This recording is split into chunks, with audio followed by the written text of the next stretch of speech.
Welcome to the Lord of the Rings Lorecast, the show that explores the background of Tolkien's amazing world from the very beginning.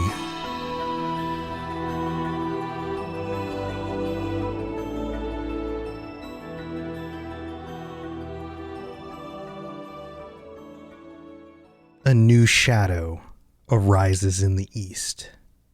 It is no tyrant of evil men, as your son believes, but a servant of Morgoth is stirring, and evil things wake again. This is where we left off on the last episode, but it is not the end of the letter from Gil-Galad to the king of Numenor. It continues, and it says, each year it gains in strength, for most men are ripe to its purpose. Not far off is the day, I judge, when it will become too great for the Eldar, unaided, to withstand. Therefore, whenever I behold a tall ship of the kings of men, my heart is eased, and now I make bold to seek your help. If you have any strength of men to spare, lend them to me, I beg. Not only does Gil-Galad believe that Sauron is back, and we know he eventually comes back. The end of the Second Age ends in a war between the Free Peoples and Sauron. Not only is he back, but Gil-Galad is desperate for help. And every time he sees a ship, every time Aldarion returns to Middle-earth, it brings him hope. And then he speaks well of Aldarion. He says, your son will report to you, if you will, all our reasons. But in fine, it is his counsel, and that is ever wise, that when assault comes, and it surely will, we should seek to hold the Westlands, where still the Eldar dwell, and the men of your race, whose hearts are not yet darkened. At the least, we must defend Eriador, about the long rivers west of the mountains, that we name Hithlagir, our chief defense. But in the mountain wall there is a great gap southward, in the land of Calenardon, and by that way inroad from the east must come. Already enmity creeps along the coast towards it. It could be defended and assault hindered, did we hold some seat of power upon the nearer shore. This has echoes of the things that happened in the First Age with Morgoth, corrupting mankind, and only a few good men who were left to help the elves fight against the darkness. The letter goes on. So the Lord Aldarion long has seen, at Vignalande, by the mouth of Gwithlo, he has long labored to establish such haven, secure against sea and land, but his mighty works have been in vain. He has great knowledge in such matters, for he has learned much of Círdan, and he understands better than any the needs of your great ships. But he has never had men enough, whereas Círdan has no wrights or masons to spare. The king will know his own needs, but if he will listen with favor to the Lord Aldarion and support him as he may, then hope will be greater in the world. The memories of the First Age are dim, and all things in Middle-earth grow colder. Let not the ancient friendship of Eldar and Dunedain wane also. Behold, the darkness that is to come is filled with hatred for us, but it hates you no less. The great sea will not be too wide for its wings if it is suffered to come to full growth. Manwë keep you under the one, and send fair wind to your sails.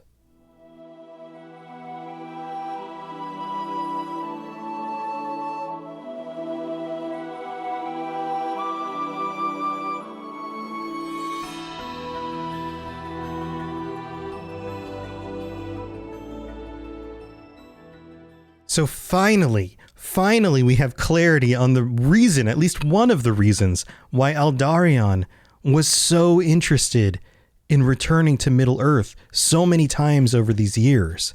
Yes, he longs for the sea. Yes, his heart lies there. But he also was working on something to repel the growing darkness. He was using his men to set up forts in very specific locations to help the elves. He was trying to build strongholds and push back the darkness.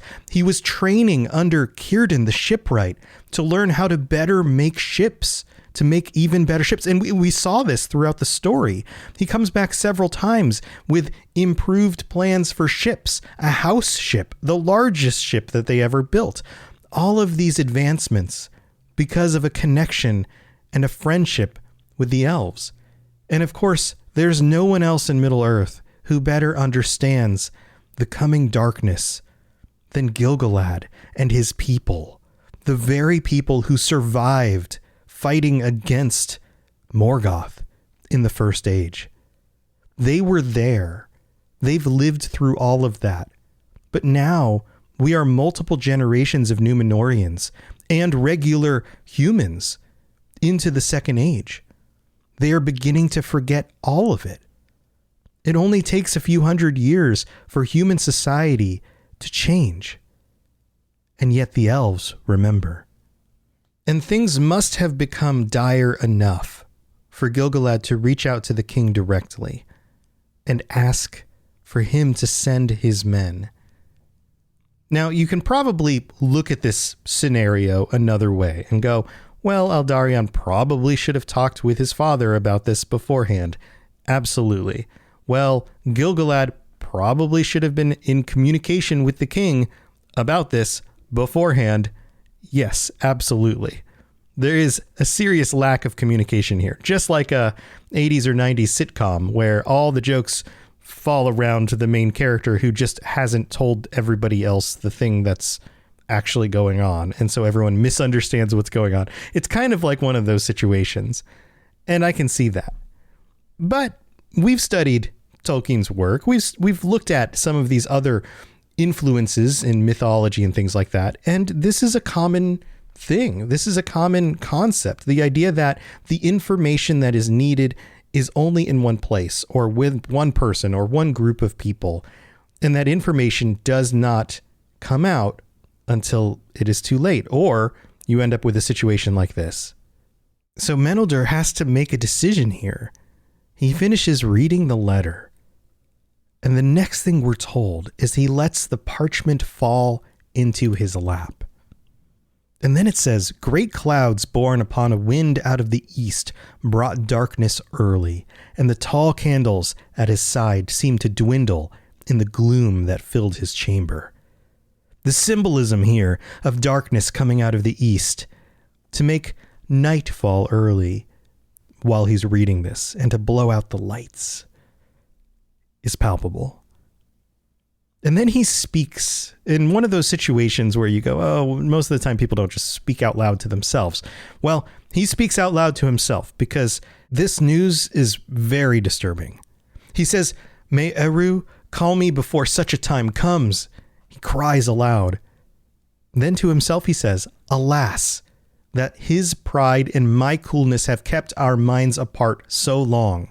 Tolkien explains it right there. Why haven't they talked? Why didn't Meneldur know this already?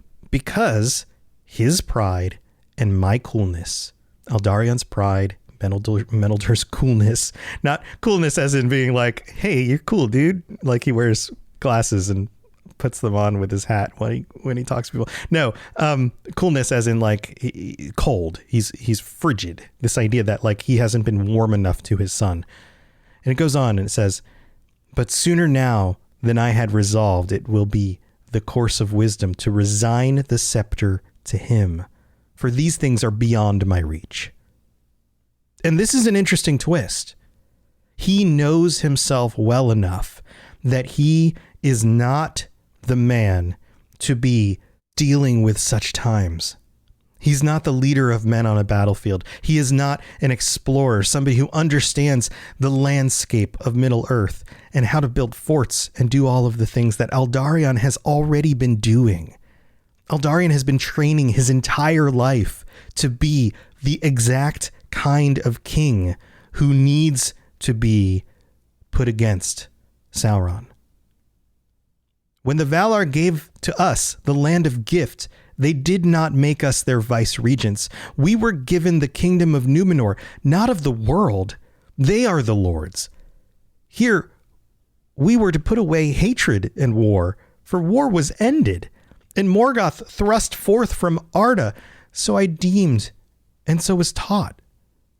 He's dealing with the emotions of this, and he's also trying to wrap his mind around the teachings and the history of everything that came before. Everything he understood was that the darkness had been destroyed, had been removed, that they were supposed to be a people of peace. They were supposed to keep to themselves, put away hatred and war, focus on living a good life on this island that was a gift to them, and not worry about the rest of the world. And all of a sudden, that's broken in an instant by this letter saying, guess what? The darkness is still here, and we need your help. He goes on and says, yet if the world grows dark again, the lords must know, and they have sent me no sign, unless this be the sign. What then? This is one of those moments that I think is hilarious. You know, when you have a situation and you have to tell somebody something important and you say, hey, I have something I need to tell you. And then you tell them and they go, well, why didn't you tell me? And it's like, that's what I'm doing right now. I mean, I think usually what they mean is, why didn't you tell me earlier? But there's usually a very good reason why they didn't know earlier. It wasn't because you're trying to be mean. It's that whole like, oh, why didn't you already tell me? Well, that's what I'm doing. I'm telling you right now.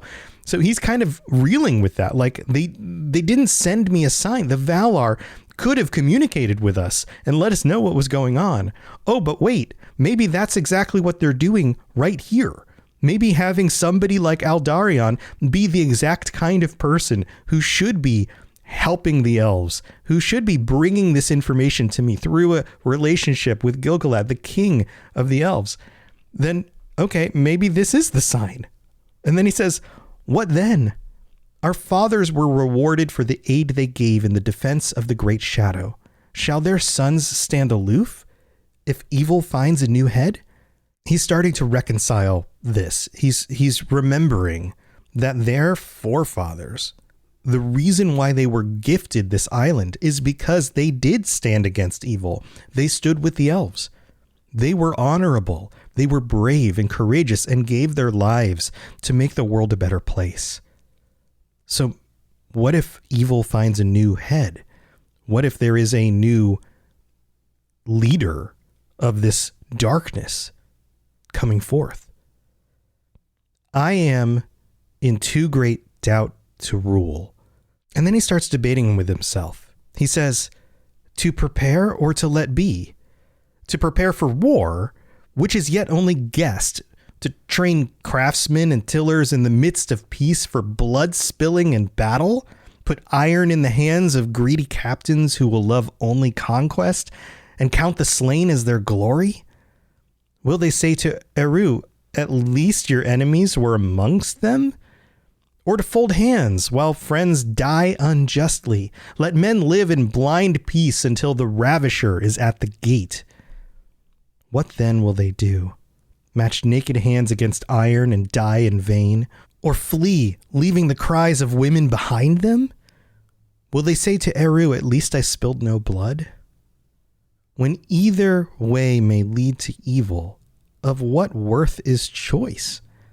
Let the Valar rule under Eru. I will resign the scepter to Aldarion, yet that also is a choice, for I know well which road he will take.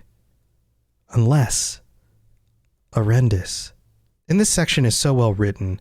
The idea that the king, any ruler, any leader has to weigh the options of what to do with his people.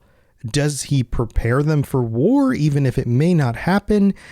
And then that creates warmongers. Or does he let them live in peace, ignorant to what's happening out in the world, only to be not prepared at all when it knocks at their gate? And the line here about hands against iron, you get this picture of basically weaponless people getting slain by knights with swords and orcs and things like that. And then men running away, leaving the cries of women behind them who are getting attacked by these same evil people or creatures.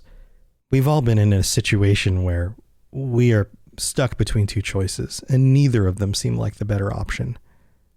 And so he thinks, well, maybe it's time to hand the scepter to Aldarion.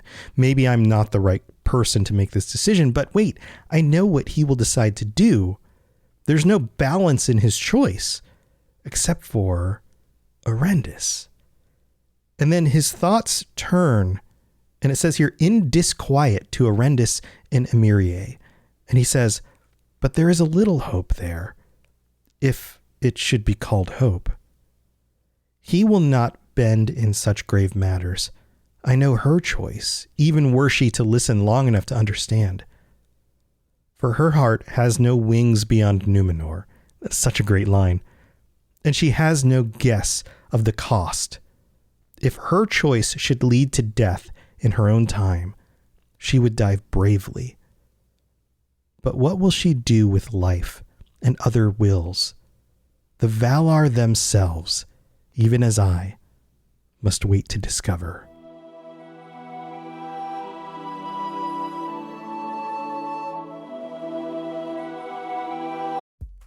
It's time for that spring reset. I'm taking a look at everything in my closet and figuring out that, oh no, this absolutely needs to go. And it's about time I replace things so that my clothes aren't older than my 15-year-old. Now you might think that they lasted that long because they were well made, but no, they're in terrible condition. Unlike the new jeans I just got from Quince. Jeans have always been my personal go-to because you can kind of wear them for lots of different things, but maybe they're not your thing. Maybe you're looking for, 100% European linen with insanely soft flow knit activewear fabric. It's definitely getting warmer, and their flow knit activewear is moisture wicking, anti-odor, and soft enough that you'll actually want to wear it every day.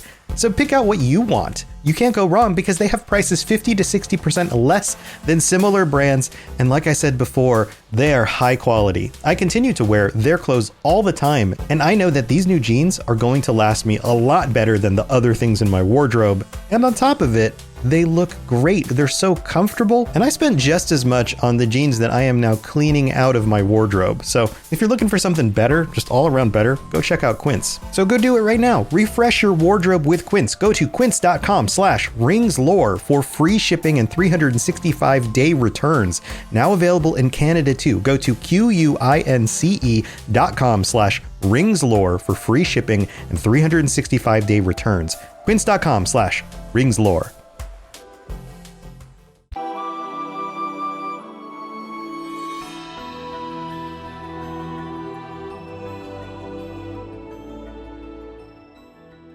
All right, we're in the middle of the show. This is where we get to welcome our newest patron, Brandon P. Welcome to the Patreon. And I have to shout out all the VIP patrons. But before I do, if you are interested in helping to support this show, if you want to give back because we're helping you get through your workday or your commute or your workout, or you're on an airplane and you needed something to listen to, I'm sure that happens, right? Then head over to patreon.com/LOTR Lorecast. Go check out everything. You can get ad-free episodes, you can get t-shirts and stickers, lots of fun stuff, and of course bonus episodes every week. There are a ton of bonus episodes at this point, so even just subbing for 1 month will get you a ton of content. But we got to shout out all our VIP patrons, including AK Music Lover, Apollo, Aragorn III, Alte Morton, Austin C, Azzle Razzle, Barney D, Bo, Black Squirrel, Brandy D, Cutter Metalworks, Danielle Nightweaver, David S, David M, Divine Madman, Fulcrum, Gimli a Break, Gemma D, Jesse P, J Eggs, Jezer, Kate L, Katie S, Capenna, Lore FC, Lori B, Mason Weathertop, Michael M, Nick K, Nostrils of Sauron, Richard J, Rivqua, Rosie Rose, Sam B, Seju, TJT, and Tour Son of Hoor. Thank you so much to all of you for your support and everything that you've done to keep this show going. I really do appreciate it. Also, if Patreon is not your thing, there are other things you can do to help me out, like leave a 5-star review on Apple Podcasts, rate the show on Spotify, or just tell your friends. There's lots of things you can do. All of that stuff is super helpful. So thank you. If you've enjoyed this at all and you've helped the show, I couldn't do it without you. You're the best. All right, let's get back to the rest of the story and find out what he decides to do.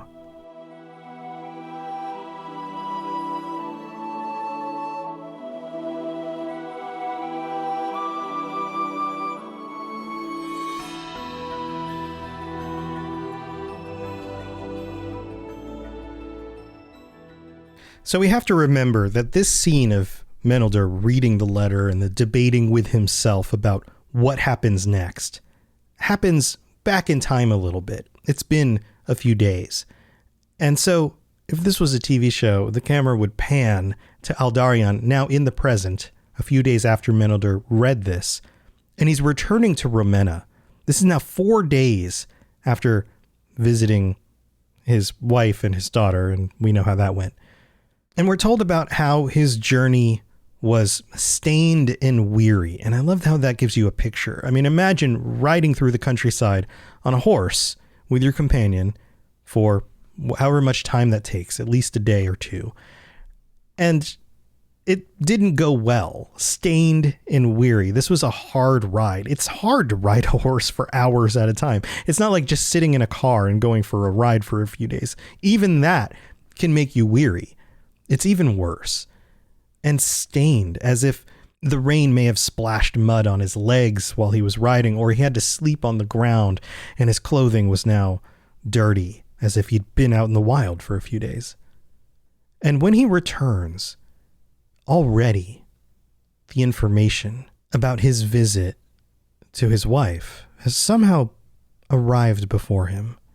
It says here, by that time he found to his embitterment, many tongues were already wagging in the city. Everybody's curious about Lord Aldarion and what he's been up to. He decides on the next day to gather his men and bring them to Armenelos. And he does something kind of drastic here. He fells all the trees except for one, the one in his garden, the one that was given to him by the elves, the white elven tree. And the idea here was to take the lumber from those trees to the shipyards in order to build more ships. But he also does something very strange. He razes his house to the ground.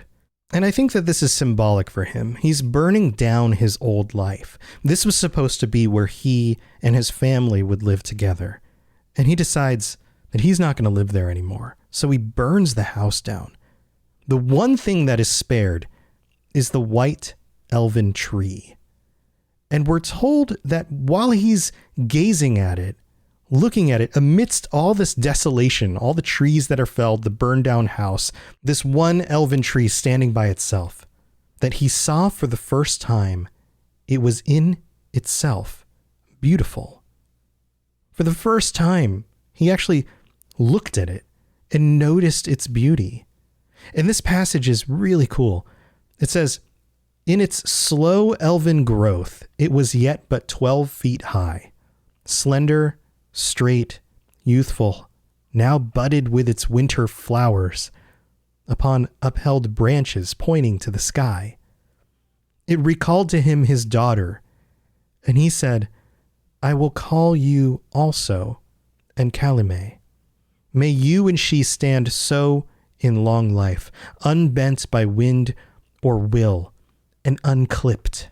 And this is a wonderful analogy. He looks at this tree and he's like, you are beautiful in and of yourself. You should grow any way you want, naturally, without being clipped and shaped by people. And so too should my daughter, because she is beautiful on her own. She should also have a long life, unbent by wind or will and unclipped. Let her grow into her own self and be who she's meant to be. Now, one of the things that won't get discussed in the remaining sections of this story, and there's not a whole lot left to go, is that we know who the scepter passes to in the future. Meneldur here is contemplating passing it on to Aldarion at this moment. And it's not too far-fetched, even if you don't know what happens next, to assume that he's the only descendant, so therefore it would have to go to him. But we also know that Encalime takes on leadership after him. She becomes the future ruling queen of Numenor. Aldarion had hopes that she would grow up more like him than her mother. You remember the scenario from before when he runs into her again and he sees glimpses of himself in her. And yet, the future plays out in ways that he doesn't necessarily expect. So after dealing with his home, the burning down of his home and the felling of these trees, the next day, he returns and seeks the king. And we get a wonderful description here of what this is like. Tar Meneldur sat still in his chair and waited. Looking at his son, he was afraid, for Aldarion was changed. His face was become gray, cold, and hostile. And we get this wonderful analogy here. As the sea when the sun suddenly veiled in dull cloud. Just like the sea turns. If you've been out on the water before, you know what this is like. Sometimes the ocean can look blue and vivid, and yet when the clouds roll in, it turns dark and gray. Standing before his father, he spoke slowly, with tone of contempt, rather than of wrath. What part you have played in this you yourself know best, he said, but a king should consider how much a man will endure, though he be a subject, even his son. If you would shackle me to this island, then you choose your chain ill. I have now neither wife nor love of this land left. I will go from this misenchanted isle of daydreams where women in their insolence would have men cringe. I will use my days to some purpose, elsewhere, where I am not scorned, more welcome in honor. He comes in guns blazing, talking about being shackled to the island and how he's no longer has a wife or even love for this land left. The misenchanted isle of daydreams, where women in their insolence would have men cringe. Clearly he's talking about Arendis there. And then he hints at the value that he has working with the elves, how they welcome him in honor. That's what he's pointing to here. Another heir you may find fit for a house servant. Basically, you're treating me like a house servant. You could find somebody else who will do that. Of my inheritance, I demand only this, the ship Hirulande, and as many men as it will hold. My daughter I would also take, were she colder, but I will command her to my mother. Now, this is interesting. Give me a ship, give me as many men as it'll hold, and I'll be on my way. Also, I would take my daughter with me, but it's not right for her. So let my mother raise her. Basically, take her from Arendis, is what he's saying here. Unless you dote upon sheep, you will not hinder this, and you will not suffer the child to be stunted, reared among mute women in cold insolence and contempt of her kin. I think that speaks for itself, right? He doesn't want her being raised off in a part of the island where there's just sheep and angry women. She is of the line of Elros, and no other descendant will you have through your son. I have done. I will go now about business more profitable. And in that statement, I don't think he means profitable in the sense of making money. He means doing something of value.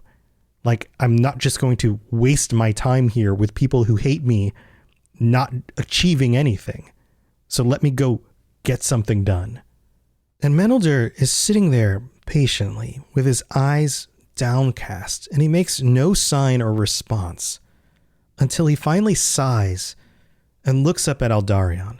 And he says, Aldarion, my son, he said sadly, the king would say, and notice he's speaking in third person here, that you also show cold insolence and contempt of your kin, and yourself condemn others unheard. But your father who loves you and grieves for you will remit that. The fault is not mine only, that I have not ere now understood your purpose. But as for what you have suffered, of which, alas, too many now speak, meaning the conversation that he had with Arendis and the fact that their marriage is falling apart. I am guiltless. Arendis I have loved, and since our hearts lean the same way, I have thought that she had much to endure that was hard. Basically, he's saying, I understand her perspective. We think very similarly. I get that she has endured much to try to be with you, because I have also felt that as well. And it's not just my fault that we don't understand each other. We both are to blame for not communicating. And then he says, your purposes are now become clear to me. Though if you are in the mood to hear aught but praise, I would say that at first your own pleasure also led you. This is a very complicated way of saying, I now get it. I now get what you were accomplishing off in Middle Earth. But let's be honest about this. You are also doing what you enjoyed first, and you found purpose after you decided to go do the things you enjoyed. So let's just be a little bit clear about that. And then he finishes and says, well, he says the same thing that we've all been thinking. And it may be that things would have been otherwise if you had spoken more openly long ago. Meneldur is bringing perspective and reason to this argument that Aldarion is basically wanting to have with him here. And that slowly changes the conversation. But the rest of the conversation and the way this plays out, because we are almost at the very end of the version of the story that we have, I'll have to save for next time. Thanks so much for being here and enjoying the story. I hope you have a wonderful week. I'll see you next time. Thanks for listening to the Lord of the Rings Lorecast. If you'd like to learn more about other fantasy worlds, check out my other podcasts, the Elder Scrolls Lorecast, the Witcher Lorecast, and more at robotsradio.net. If you'd like to reach out, I'd love to hear from you. Send me a note on Twitter at robots_radio, or join our amazing community on the Robots Radio Discord. There are links in the show notes, or just search Robots Radio Discord, or find the link on robotsradio.net. I'll see you next time.